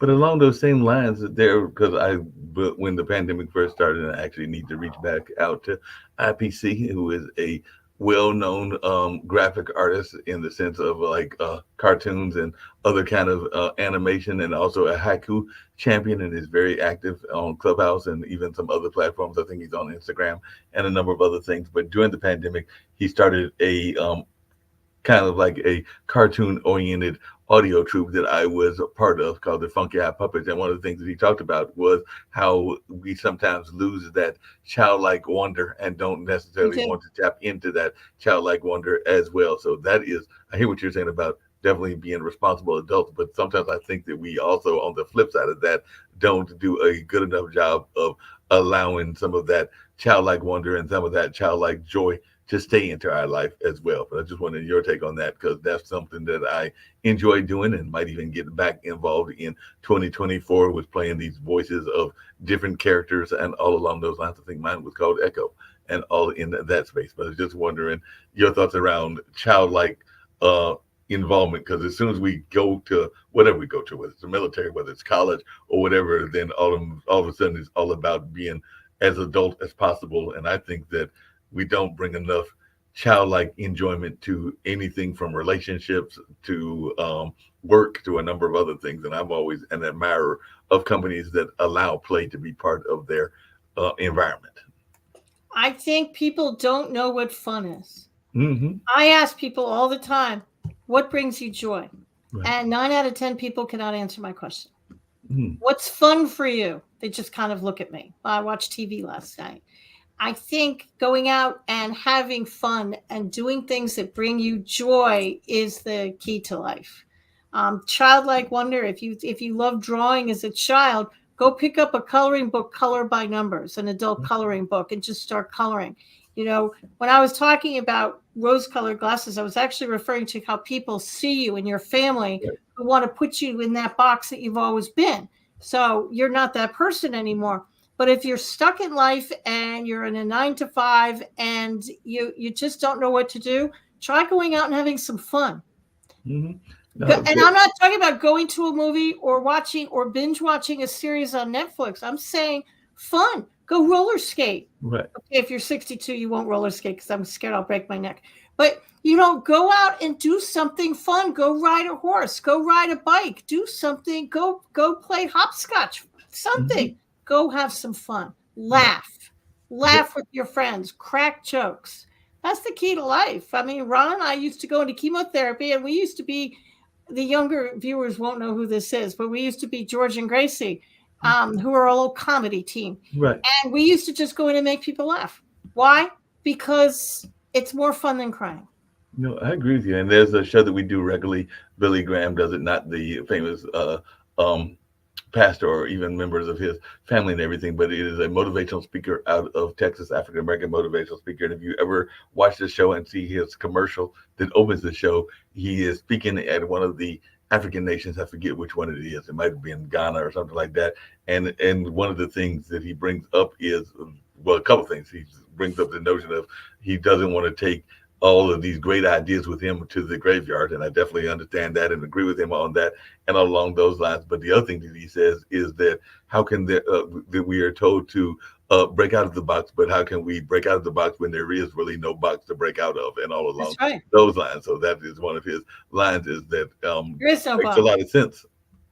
Everybody, you can't put me in a box because there is no box. That's exactly what he says, is you can't put me in a box.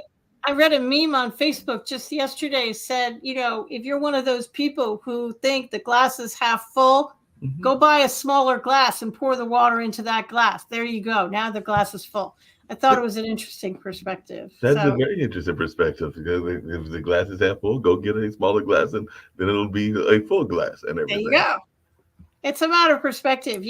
Think outside the box. Okay, well, I don't have a box, so there's no box for me to think outside of, because I don't fit into anybody's box. Right. No, you definitely don't. Never did. And all along those, what advice would you give to folks, and we're getting ready to wind down shortly, that are thinking about writing a book? Because like you mentioned earlier, you have written about 12 of them and all along those lines. But what advice would you give for folks that are thinking about going into the notion of being an author and all along those lines? Because I've always been told that everybody has a book in them. Now, whether every book needs to be written, that's a whole nother question, and that's a whole nother story. But I have been told that everybody has a book within them and everything. But what advice would you give to folks that are thinking about writing a book? Just start writing. One of the mistakes that people make when they think about writing a book is they think, okay, I have to come up with the title. Then I have to write the chapter 1, chapter 2, chapter 3. And that's actually not true. I really did write one of my books in chemotherapy on my phone. And what I did is, when I thought of something, I'd write it down. So I didn't know if that was chapter 1. I didn't know if it was chapter 10. So just get on your computer and just start writing. And just start writing. If you're writing a memoir about your life, you don't have to start with your childhood. Start with whatever floats into your head. Once, 3, 6 months, a year goes on, and you have enough files on your computer, okay, now you can put them in order. Now you can say, okay, well, this one should be here, and that one should be here, and that's when you can find a title for the book. So just start writing. Don't put yourself in a box and pigeonhole. Just start writing. Yeah, that makes a lot of sense. Would it be something similar to just go ahead and do it? Because one of the things I know a lot of people are interested in is something else that we've talked about here on this show and everything that you have been part of with is entrepreneurship. And I know that everybody thinks that they've got the next great business idea. Now, I do get frustrated when I see people that have these great ideas and don't necessarily follow some of the basic principles that you need to have, which is like a business plan and some of the other stuff. But hey, I've also seen some businesses that were successful that were, as you just put it, out of the box, and they might not have had the business plan or even the total staff until actually the business was up and running and everything. Because literally, I don't think I mentioned this to you, but I did mention at the beginning that my parents started a radio station, and they started it when I was the year of the independence. So 1976 is when the station came on the air, and it was on till roughly 87 or 88, so about 11 or 12 years. And part of it was them being frustrated by the fact that they did not hear enough minority voices. They didn't hear enough rural voices. And they also had a love of certain music styles that they weren't hearing enough of, that being jazz and blues. So with no radio background whatsoever, mom was trained as a guidance counselor and dad was trained in the military as an engineer. And I think in college in that field as well, but not a radio engineer, but like the more civil type of engineer, if I remember correctly. And like I said earlier, he was involved in civil rights struggle activities here in North Carolina and everything. So with no background, but seeing a need, they created it. And that's part of the reason that I like what Kim and Nick are doing here at Pod TV, because I think it's a similar narrative. Some 76 to 2006, some almost some close to 50 years later, with a similar mindset and everything, even though it's closer to like 45 years later and everything, but still a similar mindset and all along those lines. So I was like, I can definitely relate to it and want to get involved, because it sounds like what the parents, who fortunately are still living, were doing when they created that station in 76. So definitely one thing I think you have to do is have a vision. But what advice would you give to entrepreneurs? Don't quit your day job until you can support yourself. Right. Everybody say, well, how much will it cost to start a business or a concierge business? Well, add up your bills, phone bill, every bill, multiply that by 6. My husband will tell you to multiply it by 9. And that's the amount of money that you need to start the business basic, because that's the amount of money you need so you don't starve to death. Mm-hmm. That's your monthly nut. That's what you need every month to survive. And if it means that you have to work part-time while you're getting the business, or you do the business at night and on weekends, you'll be the busiest person on the planet, but you're not going to starve to death, and you'll have a roof over your head. So I tell everybody to don't quit your day job. It might be $1 million business, 100%, but I don't want you to end up in a refrigerator box on the street either. I need you to do it right. You need insurance. You need a business plan. Sure, you need the business card. You need a website. Yes, you need a website. Everybody needs a website, but you need a lawyer. You need an accountant. You need insurance. You need to have enough money in the bank so you don't starve to death. That's my advice to everybody who's starting a business. And I'm not trying to talk anybody out of a dream, but I also don't want you to die.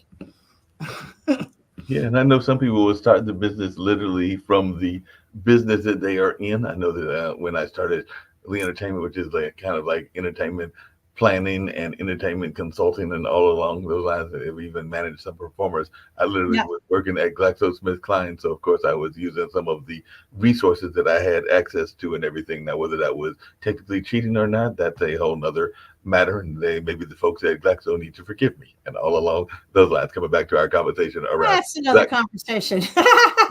Exactly. Let's circle back a little bit. Yes, exactly. They might have to forgive me for taking advantage of that, but I do know that quite often people will take advantage of the situations that they are in, whether that is using a copy, whether that is using a phone, or whether that is using even office space or whatever. But definitely it does seem like that is a standard business practice where many It is folks are. today. Back in the day when I was there out there, it wasn't, but today it kind of is. We live in a very different world right now. Very different world. What's some of the things that you have seen change in your 62 years that have surprised you? Because I know on one of our shows that we oftentimes talk about AI and its impact.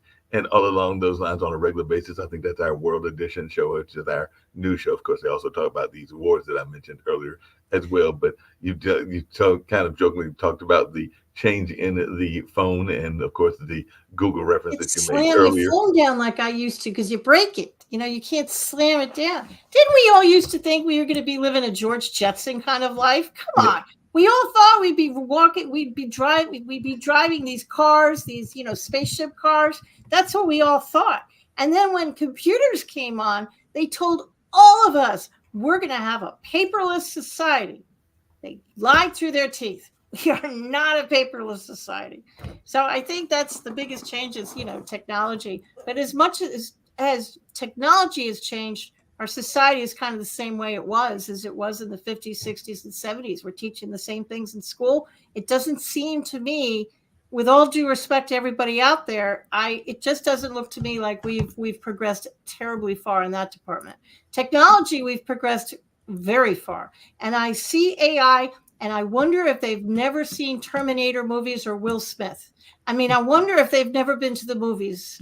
So whenever I use ChatGPT, I make a point of saying thank you to it. Why? Because if the AIs take over the world, maybe they'll remember that I was nice to it and I always said thank you. And they might just remember that, like you said, and Maybe everything. they'll remember. I don't know.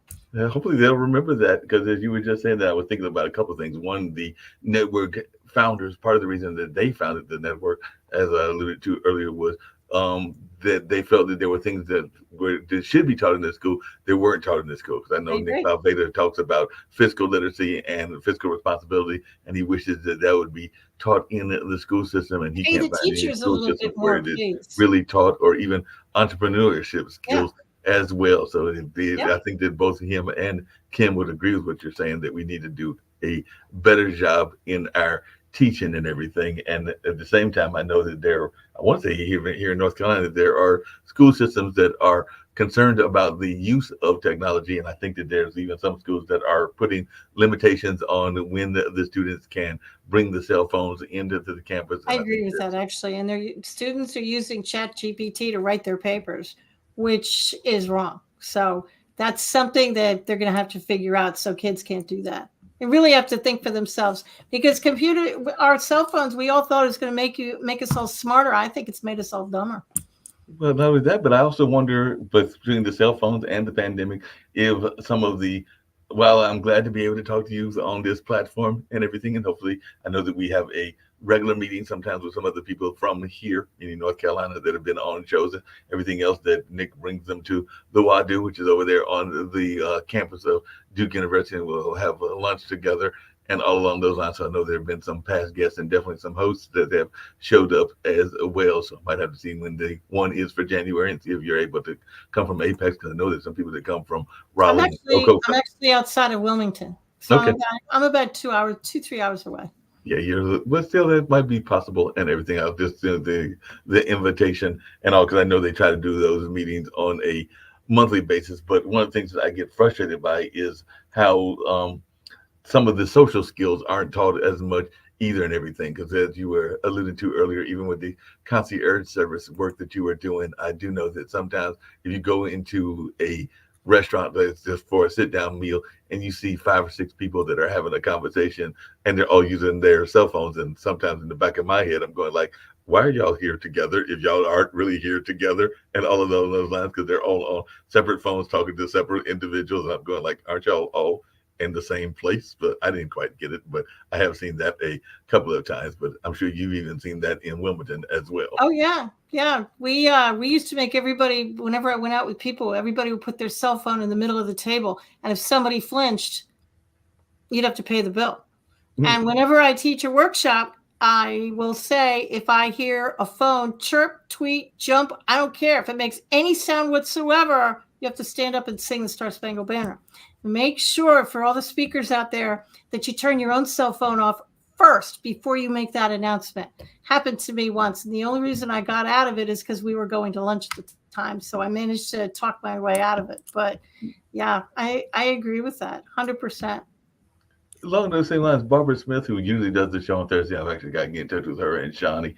She used to have these like certain things that she does a show called Empowering You. It was in Thursday evenings, and now it's Thursday afternoon, and that's why I've got to check and see whether we're on for it this Thursday or whether she'll come back on the 11th for the first episode and all in that space. But she would oftentimes talk about kind of like catching how a lot of times when people are given an introduction to the speaker, they basically read the bio, and there's like the bio is already provided and all along those lines. So she would sometimes ask a question that would get people to break that mold. So she would sometimes say that she was, I forget the exact phrase, but something like, I was an engineer by 8, I was a race car driver by 10, and then I was a something else by 12. And she would give backgrounds as to how this happened. So the engineer at like 8 was her literally breaking down something that was in the house and rebuilding it and all along those lines. And the race car driver was literally her, right in her parents' car or something along those lines. So there was a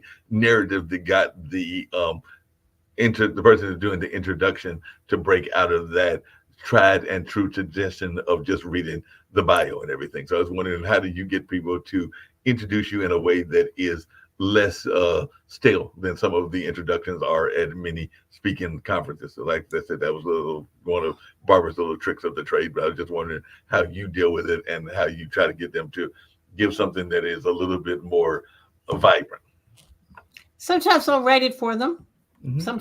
Sometimes I'll just give them some verbal suggestions. Because I don't like to step on people's toes when they invite me to speak. They've got a certain format of doing things. But when I'm asked, I'll tell them, to they can say anything they want in my bio. But I'm a big fan of people can read. Mm-hmm. So I like to have it short and sweet because everybody can Google me. They can go to my website. They can read my bio. And I'm a fan of, you're not really here to hear my bio. You kind of want to hear what I have to say. And I feel that way about every speaker. So I try and keep them short and sweet. No, that makes a lot of sense. Just keep them short and sweet and all along those lines. As I said, getting to wrap it up, because I'm actually getting to get out of this building, get back to my apartment and house and all along those lines. But one of the things I get every guest to do is, if you can tell folks that have been listening to this conversation either now, and I have seen a few people that have popped in at least on the little eyeball, as well as other ways that I'm able to know and everything. And also I will air these interviews several times during the course of the week and the month, even after they are aired. So any words of positivity and hope, because as you've learned, that's part of what I am all about, is spreading positivity and hope to the globe in whatever ways I can. So any message of positivity and hope that you would like to share with our global audience, as well as ways that you can be reached and contacted, and any messages that you haven't got out, because I think we've covered quite a bit of what I know you're about, including entrepreneurship, business, and the concierge, and being a breast cancer survivor. But anything that you would like to share that we might not have tapped into, and any message of positivity and hope, and ways that folks can reach out to you. And hopefully you'll come back even on our new show, because like I said before, we do the new show every Monday through Friday at 10 a.m. And I might even send you the link for tomorrow, all along those lines. And if you want to jump in, that becomes a little bit more of a food fight, because we do have people of different political views, whereas I like to just have open conversations and not be as much of the contrast kind of things that some people do. But it's still a good show and a fun show. But I still may send you the link, and if you have the time, pop in. And if the food fight becomes too much, you are perfectly welcome to pop out as well. If people want to purchase any of my books and you want to see what I've written, you can go to KatherineGiovanni.com. Catherine is spelled a little bit weird. It's KATHARINE, Giovanni.com. A list of my books and all the things I've written are right there. The newest one is this one, The Ultimate Path to Forgiveness. My biggest message to anybody is to be your authentic self. And I'm not being tried. I actually mean it. Everybody's trying to put us all in a box.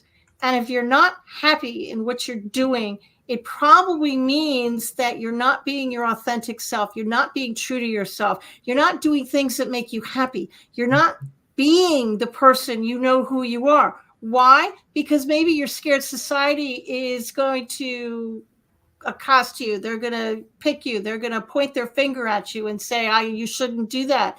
It's like the bullies in grammar school.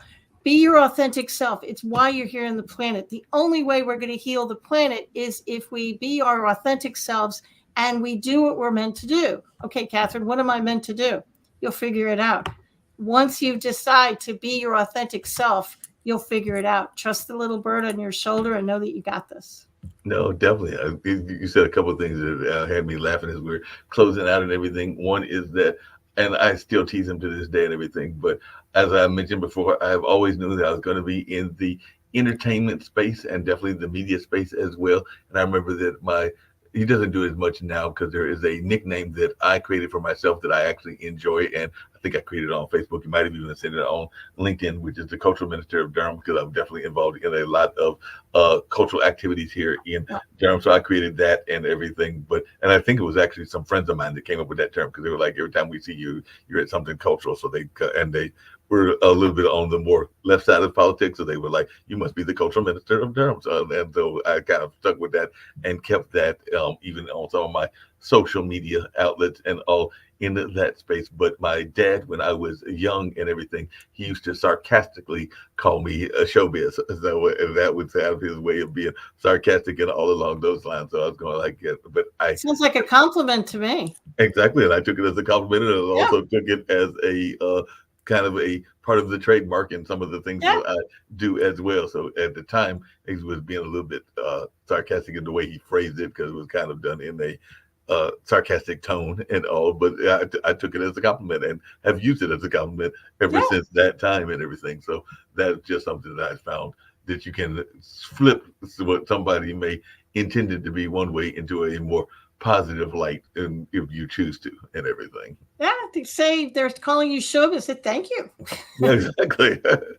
And the little side entertainment, you run the risk of irritating them, which might be very entertaining, to be honest. So there you go, little side entertainment. Little side entertainment, and it might even, like you said, if they're using it one way and then you flip it and everything. Because I know that there are some women, including one of our founders, Kim Calhoun, that sometimes will use a word that is associated with certain animals, namely the dog and everything, but also associated with a certain part of our culture and everything, and rhymes with that word. And she basically will try to reclaim the word by using it as part of acronyms and all along those words. So that's another case. I'm from New York, and I live with somebody who grew up in Hoboken, New Jersey. So yeah, I've heard it all.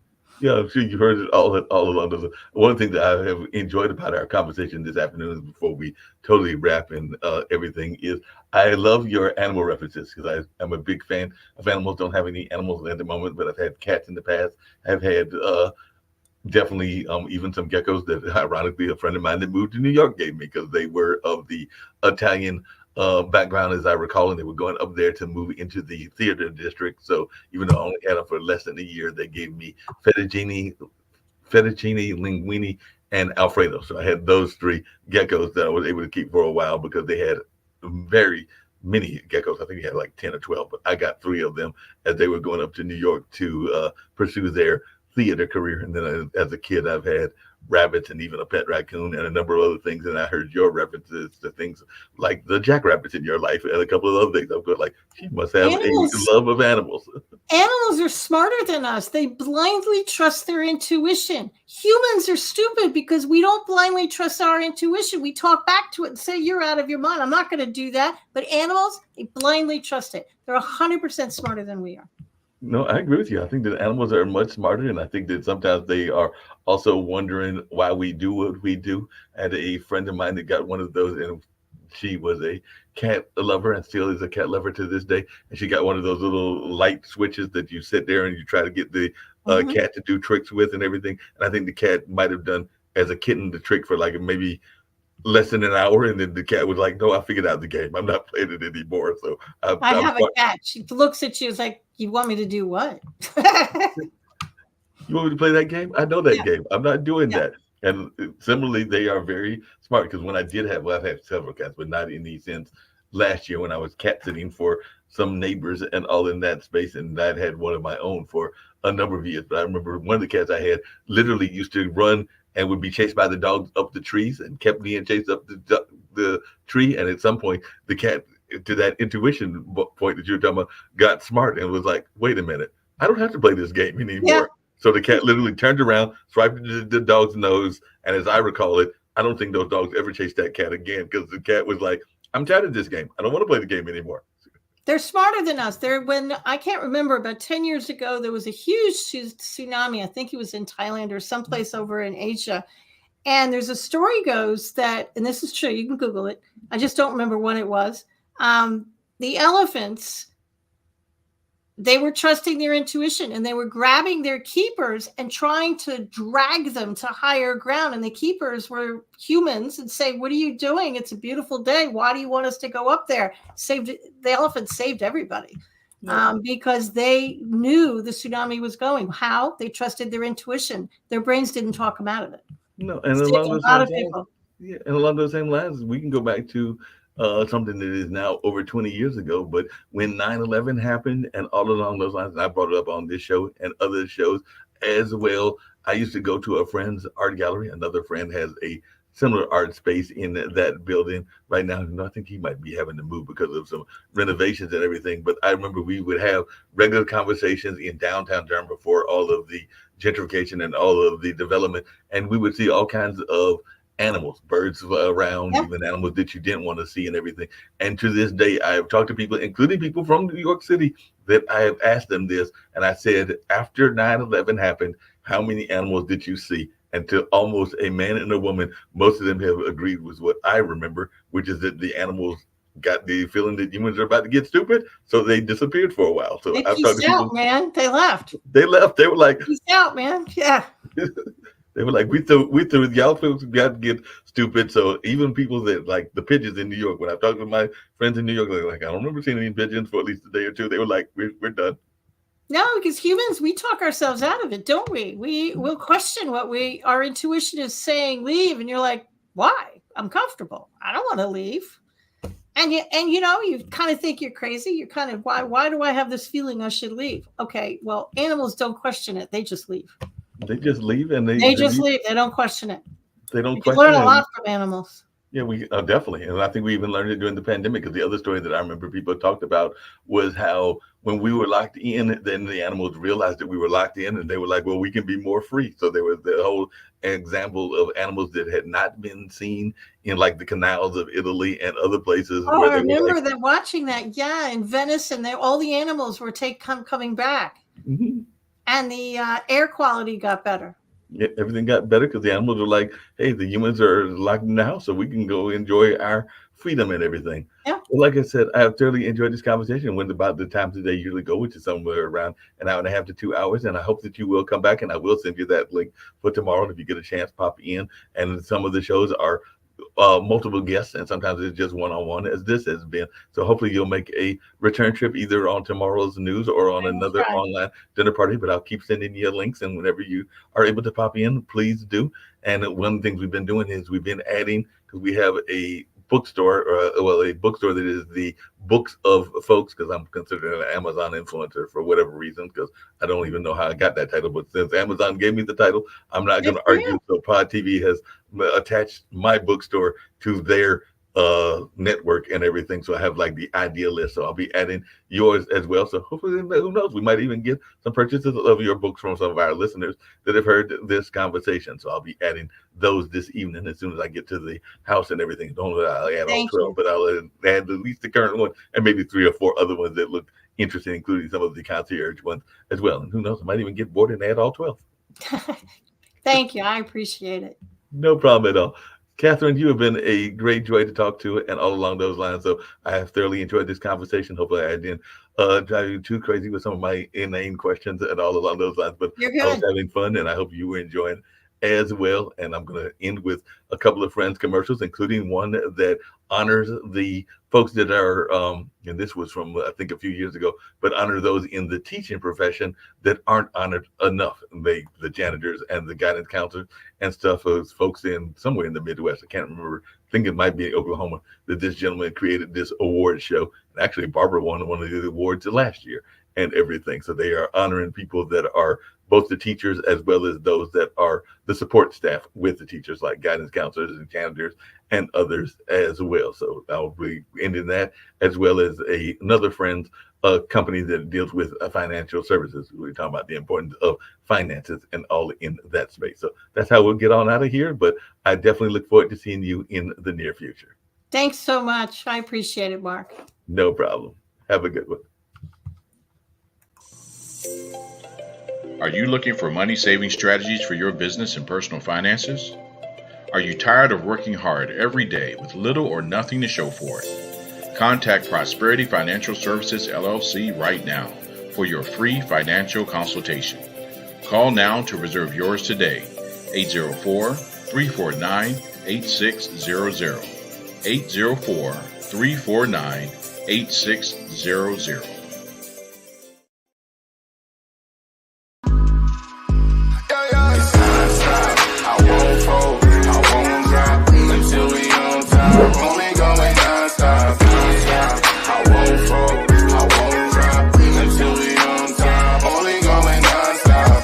Thank everyone for coming to the 2020 TAF Awards.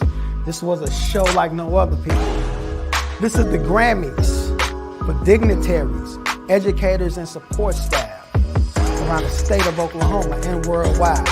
We cannot do this without the support of the people. So we thank you. I thank you for being such a dedicated supporter to this movement for the Teachers Appreciation Foundation. I thank you.